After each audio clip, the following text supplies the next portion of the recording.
Hello students, I am Arvind Kumar, PhD Physics from Suraj School, Rewari. Today we will discuss the next chapter of 4th unit, and the second chapter of 4th unit is alternating current. And we will start from the alternating current, that means AC. So first question comes in our mind that what is AC? So that current changes its magnitude continuously. यानी जो अपना magnitude है वो continuously change करेगा. इसकी value 1 ampere, 2 ampere, 3 ampere, 5 ampere, 6 है, continuously change होती रहेगी लगातार. कंटिन्यूअसली मैग्नीट्यूड में चेंज होगा और इसकी पोलैरिटी भी चेंज होगी. जो पहले पॉजिटिव था वो नेगेटिव हो जाएगा, नेगेटिव वो पॉजिटिव हो जाएगा. वो कैसे होगा? पीरियोडिकली चेंज होगा. तो यहाँ पे एसी की डेफिनेशन, या हम ये कहें कि इसके नाम में ही सजेशन है अल्टरनेटिंग.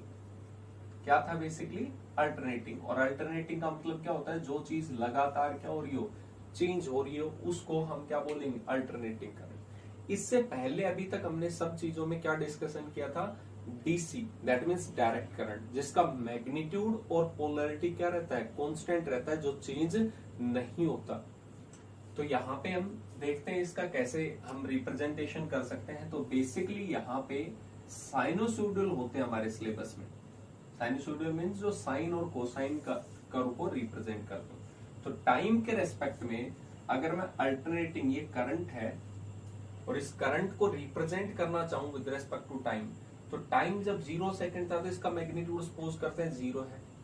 1 मिली सेकंड पे इसकी वैल्यू अलग होगी, 2 मिली सेकंड पे अलग होगी. तो इसकी वैल्यू जो होगी वो कंटिन्यूअसली क्या होगी? चेंज होती रहेगी.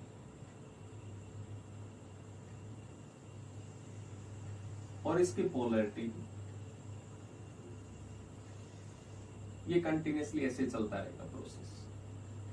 इसका मतलब यहां पे अगर देखें तो 0 सेकंड पे इसकी वैल्यू अलग थी, 1 सेकंड पे देखेंगे तो ये वैल्यू है, ये देखेंगे तो ये वैल्यू है.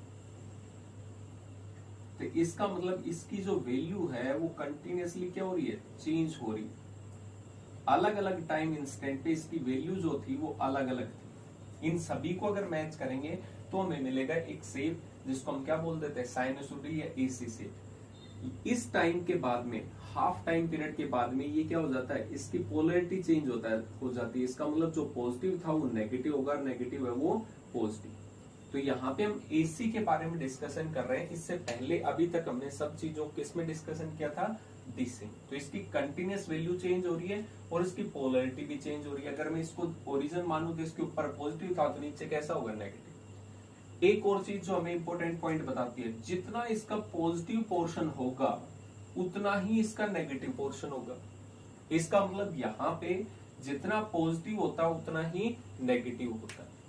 तो यहाँ पे इसको बोलते हैं करंट के टर्म्स में. अगर मैं इसको रिप्रेजेंट करूं तो I इज इक्वल टू क्या लिख सकता हूं? I note sine omega T, क्योंकि ये साइन के कर्व को रिप्रेजेंट कर रहा है. Omega angular frequency, T time है, और आई नोट जो है वो इसकी मैक्सिमम वैल्यू है. Maximum value. इसका मतलब ये जो पीक पॉइंट है आइदर इन पॉजिटिव डायरेक्शन और इन नेगेटिव डायरेक्शन. चाहिए आप पॉजिटिव की तरफ देखो या नेगेटिव की तरफ देखो, वैल्यू सेम होगी, साइन चेंज हो जाएगा. तो जो इस कर्व की मैक्सिमम वैल्यू होगी इसको हम किससे रिप्रेजेंट करते हैं? आई नोट से. और ये कंटिन्यूअसली मैक्सिमम वैल्यू है वो किसके अकॉर्डिंग चेंज होगी? साइन के अकॉर्डिंग. जैसे जैसे टाइम चेंज होगा, एंगल चेंज होगा, एंगल होगा तो साइन के टर्म्स में चेंज होगा. इसका मतलब ये साइन जो है वो -1 से और +1 के बीच में होता है. तो इसकी वैल्यू भी किस में आएगी? माइनस आई नोट, क्योंकि -1 से मल्टीप्लाई करेंगे माइनस आई नोट हो जाएगा और +1 से मल्टीप्लाई करेंगे प्लस आई नोट हो जाएगा. तो इसका मतलब ये पॉजिटिव भी होता है और नेगेटिव भी टर्म्स होती है. तो यहाँ पे इसको हमेशा एसी को हम आई नोट, साइनोसॉइडल ही है 12th के सिलेबस में, इसलिए हम साइन या कोस की टर्म्स में रिप्रेजेंट करते हैं. कोस में सिर्फ इतना फर्क हो जाता है कि ये जो कर्व स्टार्ट होगा वो 0 से नहीं होता. कहां से स्टार्ट होता है? मैक्सिमम वैल्यू से. इसका मतलब आई नोट कोस ओमेगा टी, क्योंकि यहाँ पे टाइम 0 पुट करोगे तो ये 0 कोस 0 कितना होता है? 1. ये वैल्यू पूरी 1 होगी तो मैक्सिमम वैल्यू टाइम 0 पे कितनी होती है? आई नोट होती है मैक्सिमम. और यहाँ पे टाइम 0 पुट करेंगे तो 0 साइन 0 कितना हो जाता है? 0. इसलिए ये साइन का कर्व कहां से स्टार्ट होता है? ओरिजिन से, 0 से. तो ये था. अगर हम इसको कोई वोल्टेज के टर्म्स में कहें तो वोल्टेज जो होगा वो भी तो बेसिकली यही होगा. यहाँ पे हम वोल्टेज के टर्म्स में रिप्रेजेंट करें तो भी यही होगा। यहां पे ईएमएफ ले लेते हैं टाइम के रेस्पेक्ट में, वो ईएमएफ या वो पोटेंशियल डिफरेंस जो अपनी मैग्नीट्यूड को कंटिन्यूसली चेंज करे और पोलरिटी को पीरियोडिकली, वो कैसा हो जाएगा, अल्टरनेटिंग ईएमएफ, सेम वैल्यू। तो यहाँ पे अगर हम इसको रिप्रेजेंट करेंगे, इक्वल रहेंगे, जितना पॉजिटिव पोर्शन होगा इतना ही नेगेटिव। क्लियर हो गया। यहाँ पे रिप्रेजेंट करेंगे तो इसकी मैक्सिमम वैल्यू कितनी होगी, ई नोट, और यहाँ पे कितना होगा, साइन ओमेगा टी। अगर ये ऊपर से स्टार्ट होता तो हम क्या लिखते, कोस ओमेगा टी। क्लियर हो गया पॉइंट। तो यहाँ पे ये जो टर्म्स कहलाती हैं वो कहलाती हैं अल्टरनेटिंग करंट या अल्टरनेटिंग ईएमएफ या पोटेंशियल डिफरेंस। अब बात आती है कि इसको रिप्रेजेंटेशन का हमें फॉर्मूला भी पता है। इसकी वैल्यू लगातार चेंज हो रही है और जो चीज कंटिन्यूअसली चेंज हो उसका कुछ ना कुछ तो पैरामीटर होगा। इसका मतलब इसमें ऑसिलेशंस हैं और ऑसिलेशंस होगा तो इसका मतलब फ्रीक्वेंसी भी होगी। एक बात ध्यान रखेंगे, इन आवर हाउस होल्ड, हमारे घरों में एसी सप्लाई आती है, डीसी नहीं आती। लास्ट में कंपैरिजन करेंगे इस चैप्टर के एसी और डीसी में क्या बेसिकली डिफरेंस होगा। तो जो इंडिया में है वो यहाँ पे कुछ फिक्स्ड चीजें हैं कि जो घरों में एसी सप्लाई आएगी उसकी वैल्यू कितनी होती है, 220 वोल्ट। इसका मतलब ये पीक वैल्यू नहीं है, कभी आप ये सोचो ये मैक्सिमम वैल्यू है।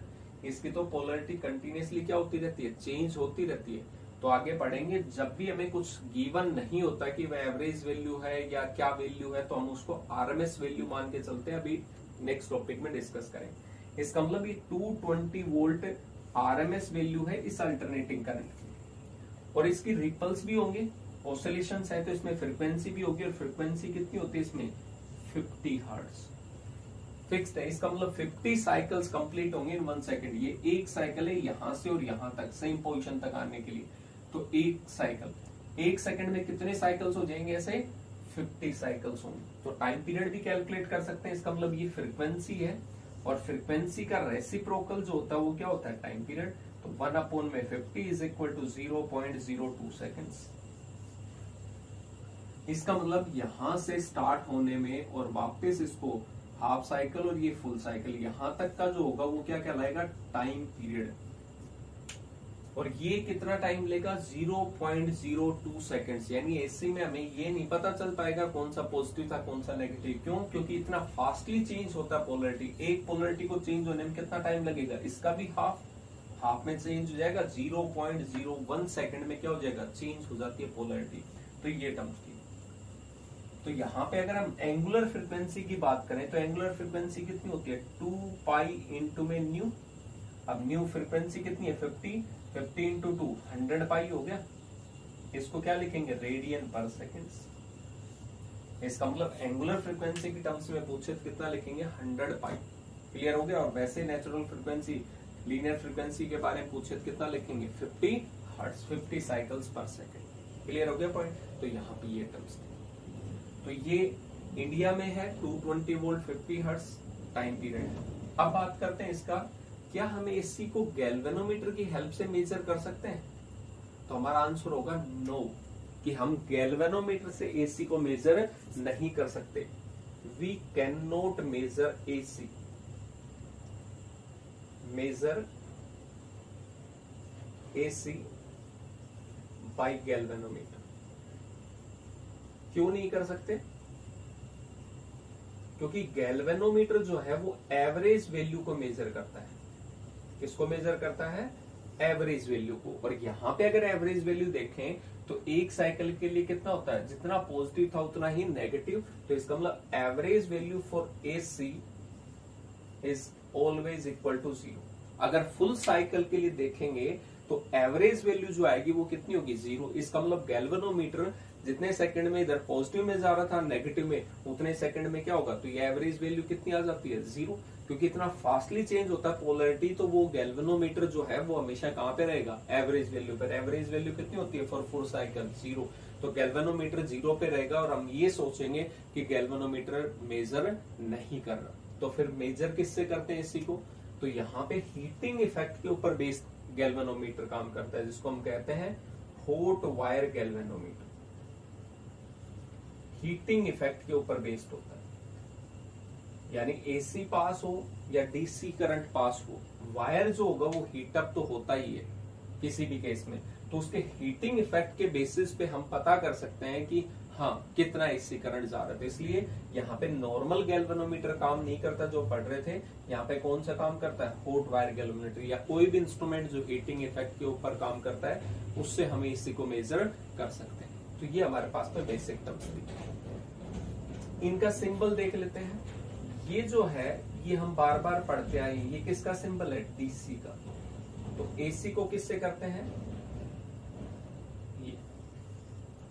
ये जो सिंबल होगा कहीं बैटरी का वो किससे रिप्रेजेंट करेंगे, एसी से। इसका मतलब इसकी मैग्नीट्यूड और पोलैरिटी चेंज हो रही है कंटिन्यूसली। क्लियर हुआ। डीसी के बारे में हम प्रीवियस चैप्टर में सब कुछ पढ़ चुके हैं। अब आगे जो स्टार्ट करेंगे वो क्या होगा, एसी होगा। क्लियर हो गया, जिसका मैग्नीट्यूड पोलैरिटी चेंज होता है। तो बेसिक क्वेश्चन पूछ सकते हैं छोटा मोटा, इसलिए यहाँ पे इंट्रोडक्शन पार्ट था एसी का कि बेसिकली एसी होता क्या है जो कंटिन्यूसली चेंज कर रहा है मैग्नीट्यूड। Thank you.